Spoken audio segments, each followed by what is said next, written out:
Hello and welcome to my channel. Today I'm going to review the Xeoma, Xeoma, right here on the screen, video surveillance software. I have used or tested a number of software programs for um, setting up motion control and recording in an isolated location or away from the camera. I don't like the idea of an SD chip in the camera where all they got to do, the robbers or whatever have to do, is to steal the chip, and there's no record. So this one works well. It's very, very sophisticated. I am currently using the free version, which is limited to just 3 modules in a chain, 1 chain per camera, and up to 4 cameras. That's the limitation, is the 4 cameras and also the 3 modules. So anything beyond that you cannot do. And it works well for just simple video capture. If you want to do more complicated things like chained triggers, so that if one camera motion is detected, other cameras will turn on and start recording, then you want to go to one of the more advanced versions. And I'll let you make that determination. They have plenty of information on their website for that. This program here does not have a real high CPU usage. That's what I found. Some of the other ones will really get the CPU cranking and heat up the machine. I was using a laptop at the time, and it could have been a little bit more powerful. That might have helped, but still it was a high CPU usage. This one, it just runs real easy, nice and low usage. I think it runs around 13% CPU. You see up here in the upper right that 90318. That's the last motion detected there, and that will go away over time. But if motion is recording, then where that is, you'll see a red dot indicating record, and you'll see that on all 3 machines. This particular camera here is I ordered it from AliExpress directly from China, and it's just basically a no name brand camera, but it had FTP function, which is what I was looking for. So I bought it, and it was 20 bucks. It's a good camera, but some of the other programs I used would not detect it. I couldn't get it set up. I could only get these 2 here. This one is a WANS view, and the color's off because of the light right there. It's normally a pretty good color.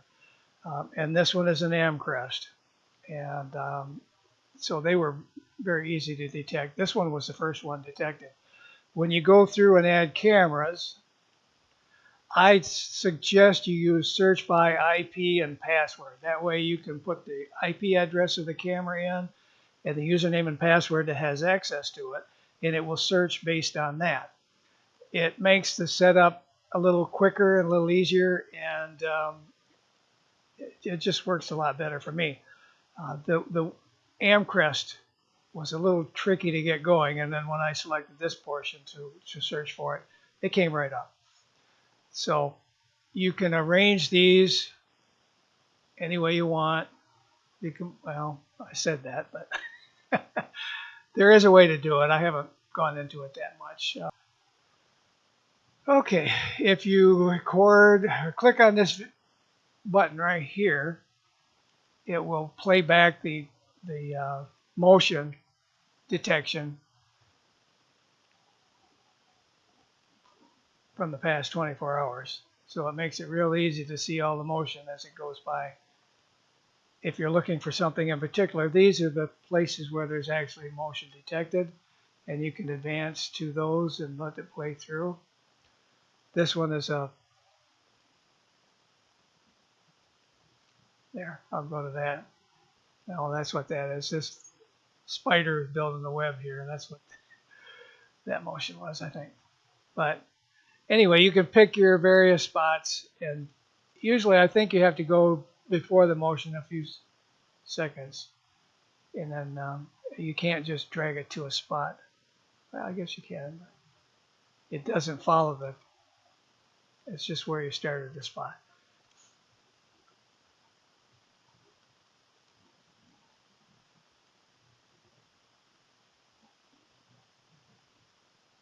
This is the full recording throughout the day, I guess. Anything motion was triggered, and sometimes the light of the cars going by will cause a trigger or a little fly like that.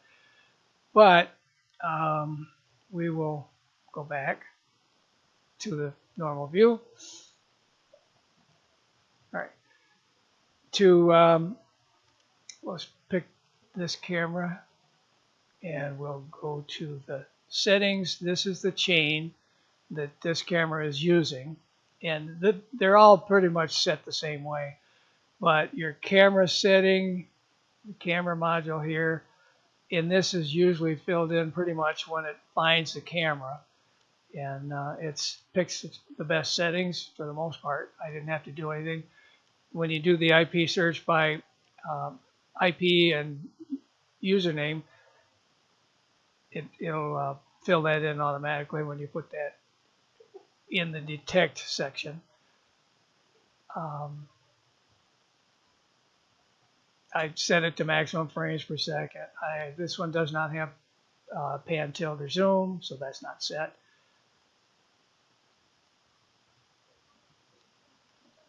And then the motion control is what I think is the most interesting. You can set this to continuous operation to be able to search the archive for the motions and stuff. That will help you in that slide bar I showed earlier. The post record records the activity after the motion for 3 seconds. Actually, it usually records about 30 seconds total. And you can disregard motion shorter than however many seconds that you want to do there. I set the sensitivity threshold to above what the current level is when there's not a lot of activity there, so that it will, it doesn't trigger on real small motion a lot. I got it set to compare adjacent frames. You can also compare it to the accumulated background. Now this area down here is where you set your motion control, and you can block out areas so that it doesn't trigger. And as you see, the clear areas here are not they don't trigger motion control. They don't trigger recording based on motion. That way I avoid the tree movement, the cars going down the road, and things like that, the neighbor's driveway, and also the flower pot. I've got that cleared out so that when it blows in the wind, it doesn't trigger the recording. You can set your minimum size of object. That's this little blue box right here, so that it won't record anything smaller than that box. I've got it set fairly small. And then your maximum, and I just let it, I've got it set at maximum. To adjust this, right now it's on auto. You see how it changes. This is add, this is subtract. I like to go into the manual mode. Now mark means that you're going to mark record areas anywhere you put the cursor, and unmark, and it will clear these areas. And the way you do that is to click and drag, or just click and it'll unmark a spot. See, all right, you see that corner just opened up. And I will mark that again. There, that's back. Now,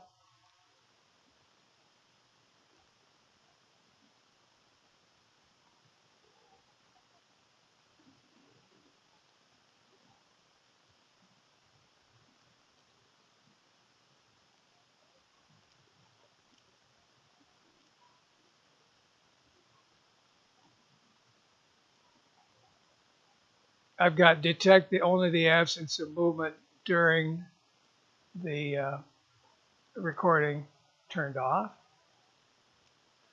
And then you can save your data in a CSV report if you like. And that's the motion control module. You can have multiple modules in here, like if you have a trigger when motion is detected, it'll trigger another camera. You can set the motion control in that camera as well. down the chain. But the free version, 3 modules, that's it. So I picked the most logical: camera, motion control, and record. And this is the identification of the recording or the camera, and this is where it's being saved. It's on the C drive, and then the name of the folder that it keeps the files in is preview and archive.3, and each camera will have a different dot number behind it. Pre-record is the number of seconds before the motion is detected. It will automatically be included in that video. It runs on a buffer, so it can pick that up. Image refresh interval I've got set to maximum frames. Maximum storage time in the free edition is 5 days. I've got it set to 3, so it'll store 3 days, and then it'll start deleting the older versions. The maximum size of the archive is 10 gigabytes, so that I don't utilize too much of my hard drive. And this is the amount of space that's left free on the hard drive. It will not record more than it will stop recording if there's less than 250 gigabytes. Actually, it'll start overwriting. And these settings below here, they suggest not to change them, so I didn't. And to get back to the camera from the settings, you just click the arrow. And if you want to get back to the 3 screens, there was the other red arrow right here. So 3 cameras set up, all set to record, all set recording on the C drive. And you can, like I said, you can play back the video.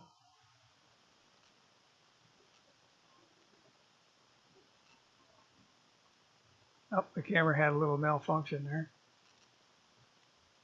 That's not uncommon.